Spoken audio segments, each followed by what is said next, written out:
निकल जा मेरे खेत से। ये तो हमारा खेत है चौधरी जी। अरे तुम्हारा था, अब ये मेरा है। राम अवतार ने 20,000 रुपए का कर्जा लिया था, जो सूद समेत 50,000 रुपए हो गए थे। ये कर्ज चुकाने के लिए राम अवतार ने मरने से पहले सारा खेत मेरे नाम कर दिया था।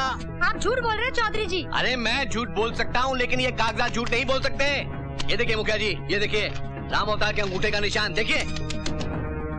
हाँ भाई, कागजात तो पक्के। हाँ, अरे बिलो निकाल इसे, अरे निकाल। ए चलो निकलो, भागो। निकाल दिया। चौधरी, तुझे भगवान कभी माफ नहीं करेगा। चौधरी जी, ओ चौधरी जी, मैं ये पूछ रहा था कि राम अवतार जी की तो तुमसे पटती भी नहीं थी, वो तो तुम्हारे दरवाजे पे थूकने भी नहीं आता था, मतलब आता नहीं था, फिर उसने कर्जा कभी लिया तुमसे, और वो कागजात पर निशान कब लगाया? बीच में मत बोल। कमाल है, और बनने में अभी बीच में बोलते हैं, मगर आप उन्हें कुछ नहीं डांटते। हाँ नहीं डांटता, इसलिए कि वो मर्द है। तू मर्द है क्या? मुखिया जी, साले को क्या मालूम कि राम अवतार एक इज्जतदार आदमी था, और हर इज्जतदार आदमी कभी किसी के सामने नहीं, हमेशा छुपकर कर्जा लिया करते हैं। क्यों मुखिया जी, जब आपकी बेटी की शादी हुई थी तब आपने भी तो।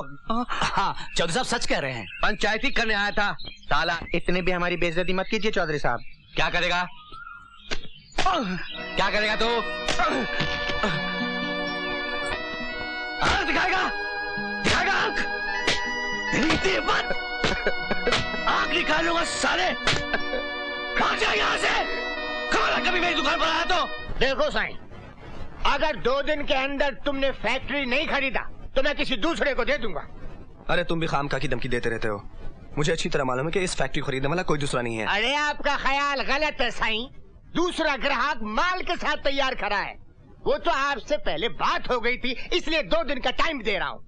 दूसरे ग्राहक से मिलवाऊं, खातिरी कर लो। अरे साईं जरा बाहर आना।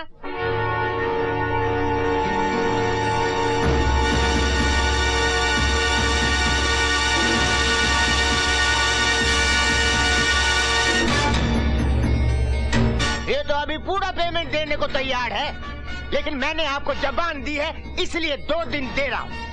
और बिजनेस में जबान की बड़ी कीमत होती है। अरे आप दोनों एक दूसरे को हेलो भी नहीं बोला। आपको 2 दिन के अंदर पैसे मिल जाएंगे।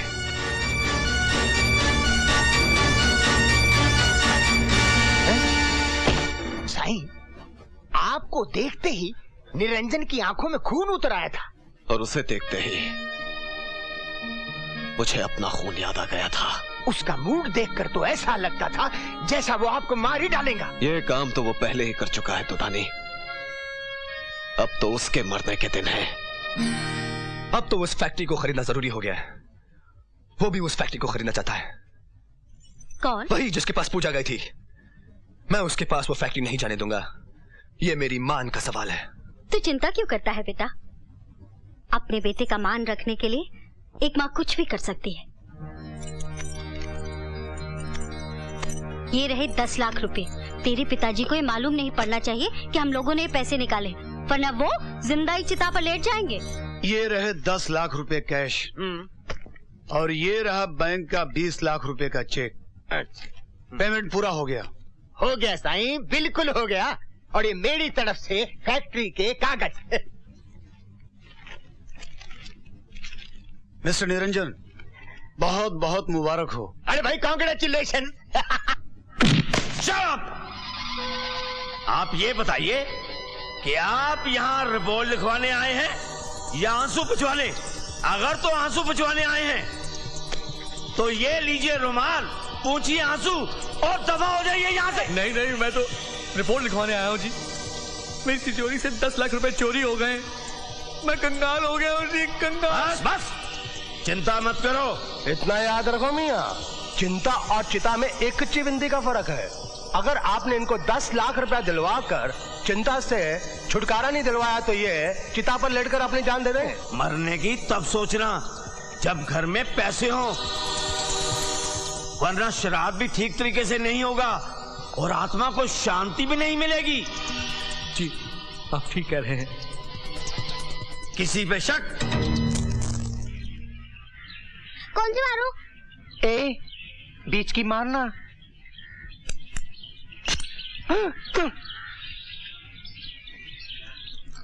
ओह, अरे 2 गोलियां तो कम है। जरूर इसने ही चुराई होंगी। ए चल फुट। चल निकाल मेरी गोलियां। नहीं है ना? हाँ। बिल्लू तेरा नाम है? हाँ मेरा ही नाम है। तो चल। मैंने कुछ नहीं किया। छोड़ दीजिए।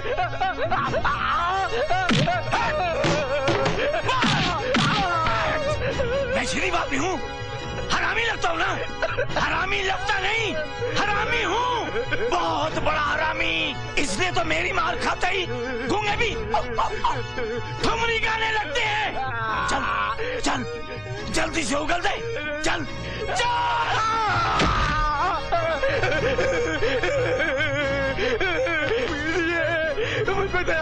दया कितनी किलो दिया चाहिए? बोल बे छक्के, रुपया कहाँ है? सर इसे मत मारिए सर। तो क्या इसका चुम्मा लूं? मेरी एक बात सुन लीजिए सर। टीवी सीरियल महाभारत तो आपने देखा होगा। भीष्म पितामह की मौत की वजह एक छक्का था। आपका नाम भी भीष्म है और ये एक छक्का। इसीलिए कहता हूँ कि प्यार से काम लीजिए। मेरे लाल, ये प्यार करने की कोई रोमांटिक जगह नहीं है। ये पुलिस स्टेशन है, पुलिस स्टेशन, समझे? आजकल बहुत टीवी देखता है। जा।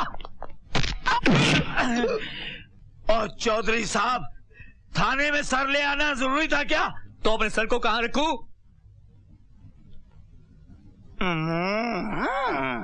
लेकिन सर आप टकले कब से हुए? और चौधरी साहब, ये टकले का सर है ना, गुस्से का स्विच बोर्ड है, स्विच बोर्ड, जिसके 24 बटन आपने दबा दिए हैं। शुक्र करो आप बच गए, क्योंकि आप भी तो टकले हैं ना। लेकिन मैं उस साले को नहीं छोड़ूंगा। अब बता, तूने रुपया लिए या नहीं? नहीं, मैंने कुछ नहीं किया। भगवान की सौगंध, मैंने कुछ नहीं किया। ये झूठ बोलता है इंस्पेक्टर। तू ऐसे नहीं मानेगा। नहीं, मैंने चोरी नहीं की है।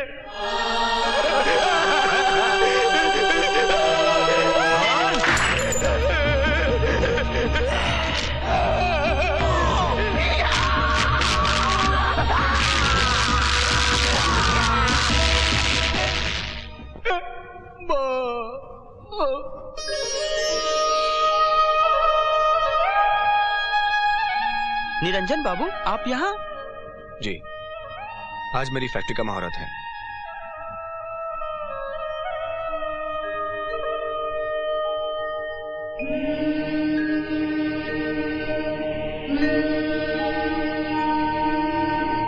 तुम यहाँ? मंदिर का द्वार पूजा के लिए खुला रहता है, लेकिन मेरे घर का दरवाजा तुम्हारे लिए कभी नहीं खुलेगा। वो घर नहीं, किराए का मकान था मेरे लिए। जब रहने की कीमत नहीं चुका सकी तो निकाल दी गई। हर एक के जीवन में कुछ न कुछ सालों के लिए बनवास का समय आता है और इसे तो काटना ही पड़ता है। ओह, तो तुम यहाँ बनवास काटने आई हो? हाँ। तो काटती रहो, इसलिए कि तुम्हारे बनवास का कोई अंत नहीं होगा। क्या इसलिए कि मेरा राम ही रावण है? मैं किसी का राम नहीं और ना ही राम बनना चाहता हूँ। ये दुनिया राम लीला नहीं, महाभारत है। यहाँ जीतना ही धर्म है और किसी भी कीमत पर जीतो। छोटे चौधरी, किसी भी कीमत पर जीतने वाले अक्सर जीतकर हार जाते हैं। लेकिन मैं कभी नहीं हारूंगा। आपकी बारात मंडप से वापस आ गई। कल्पिता की साड़ी सफेद हो गई। आपके बाप की पगड़ी उछाली गई। क्या कर लिया आपने? तो तुम यहाँ बनवास काटने नहीं, बदला लेने आई हो। देखता हूँ तुम बदला कैसे लेती हो। पाप का घड़ा अगर भर गया हो तो उसमें कंकर मारने की जरूरत नहीं पड़ती, वो घड़ा खुद ही फूट जाता है। छोटे चौधरी, औरत जब तक रोती है तभी तक कमजोर होती है।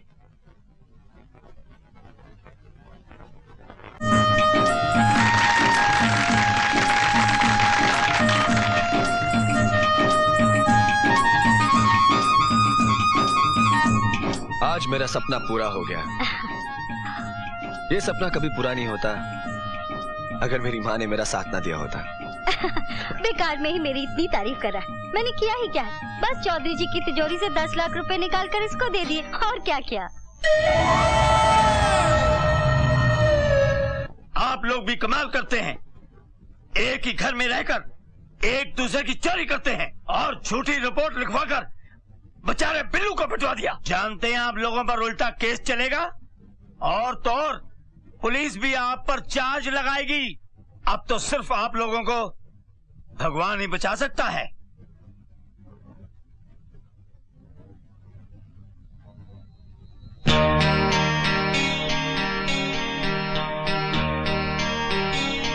ये क्या है? आप ही ने कहा था ना कि अब सिर्फ भगवान ही बचा सकता है। हाँ, मैंने कहा था।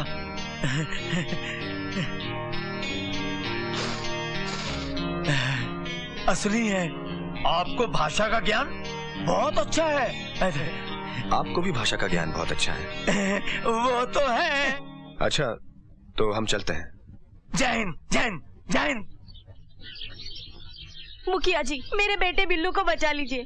अब तो आपको भी मालूम हो चुका है कि वो चोर नहीं। जब चाहे पुलिस से किसी को बेइज्जत करवा के पिटवा दे, ये तो सरासर जुल्म है। मुखिया जी, आज आपको इंसाफ करना पड़ेगा। यहाँ की पंचायत जब यहाँ की माओ को, यहाँ के बेटों को, यहाँ की बेटियों को इंसाफ नहीं दे सकी, तो आपको क्या इंसाफ दे पाएगी? बताइए मुखिया जी, चौधरी परिवार के ताल पर यहाँ का समाज कब तक ठुमके लगाता रहेगा? कब तक? क्या पूरा समाज छक्का हो गया है? ए मुखिया, तुम लोगों ने गांव में ये पंचायती विचायती क्या लगा रखी है? चलो फूटो यहाँ से। अदब से बात कीजिए। ये कोई बाई का कोठा नहीं, गांव की पंचायत है। कौन हो तुम? फिलहाल सवाल सिर्फ मैं पूछूंगी, ये जानते हुए भी कि निरंजन चौधरी ने अपनी मां के साथ मिलके चौधरी जी के 10 लाख रुपए निकाले थे और उन्हीं रुपयों से फैक्ट्री खरीदी थी। ये जानने के बाद भी आपने उन्हें दोषी नहीं माना, उनके खिलाफ कोई कार्यवाही नहीं की और निर्दोष बिल्लू को मार पीट कर हवालात में बंद कर दिया। इसलिए कि उनके खिलाफ किसी ने कंप्लेन नहीं लिखवाई। तुम एक्शन कैसे लेता? मैं लिखाती हूँ कंप्लेन, लिखिए। ऐसी कंप्लेन मैं नहीं लिखता, थाने में जाकर हवलदार को लिखवा दो। ये कंप्लेन तो आप ही को लिखनी पड़ेगी। और अभी तुम कोई जिला मजिस्ट्रेट नहीं हो जो मैं तुम्हारा हुक्म मानूं। अब तो हवलदार हमारी कंप्लेन नहीं लिखेगा। तब तो मुझे ही मजबूर होकर लिखना पड़ेगा।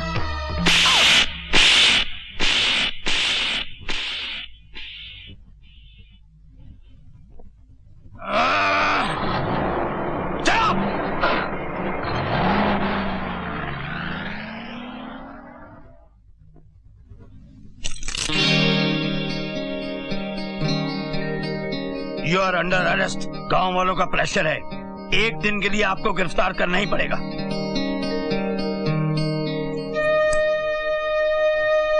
कैसी लगी नई ससुराल?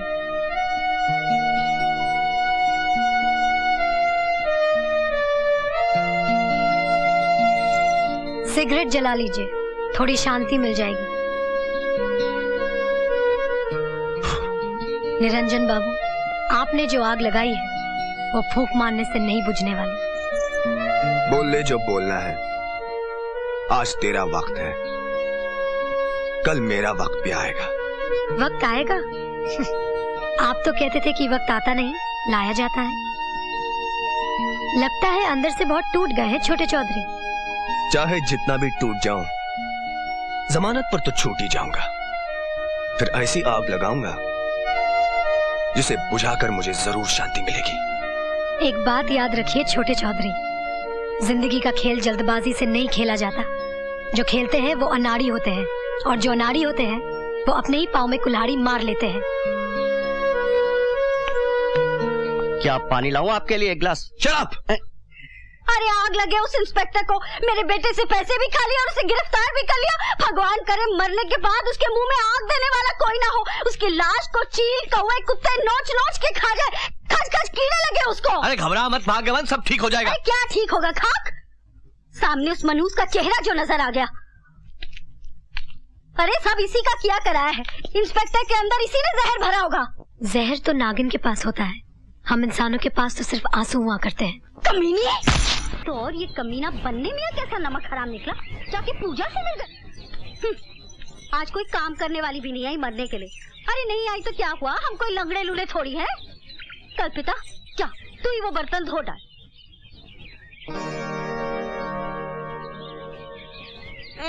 अरे रे नहीं, अरे ले चुप हो जा। देखो रमा, सुबह से बहुत रो रहा है, पता नहीं क्या बात है। अच्छा अच्छा अच्छा, चुप हो जा, चुप हो जा, चुप हो जा। कल्पिता, अरे कल्पिता,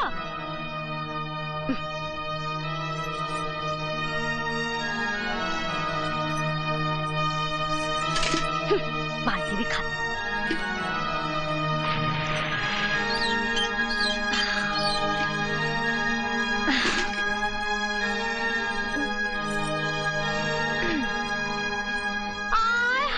चौधराइन, ई उम्र में अकेले ही बर्तन धोने बैठ गए। अफसोस, पर तुम कर भी कर सकती हो, तुम्हारे घर में गंदा बर्तन भी तो बहुत हैं। एक बात कहते हैं चौधराइन, वैसे अपना काम खुद ही कर लेना चाहिए। अपना काम करने से क्या होवत है, सेहत भी अच्छी रहती है और रात को नींद भी बड़ी बढ़िया आती है ना चौधराइन? अच्छा, अब चलते हैं। ससुरी उतरी की।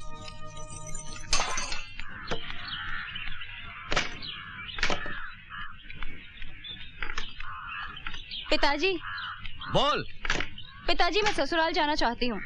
अकल देर से आई, जा जल्दी जा। पर खाली हाथ कैसे जाऊँ? अरे भीख मांगती जा। क्या मतलब? मतलब ये कि माँ बेटी ने मिलकर मुझे कंगाल बना दिया है। अब तुझे कहाँ से दूं? सुबह से चौधरी ने कुछ खाने के लिए भी नहीं भेजा है।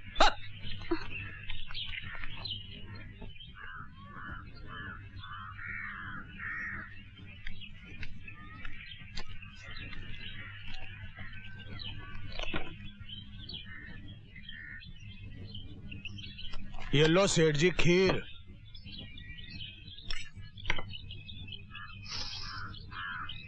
खुशबू तो अच्छी है। बहुत अच्छी है। ये ले। लो पिताजी।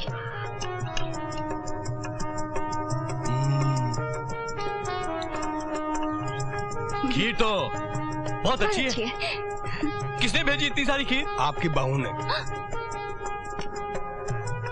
तू झूठ बोल रहा है। वो क्या है कि बहुरानी दूध खरीद कर बोली कि बनने में इसकी खीर बना दो, लेकिन एक कुत्ता न जाने कहां से आकर टांग उठाकर उसमें पेशाब कर दिया। मैंने उससे पूछा कि इस दूध का क्या करूं? बोली दूध को बर्बाद न करो, इसकी खीर बनवा कर ससुर जी को भिजवा दो।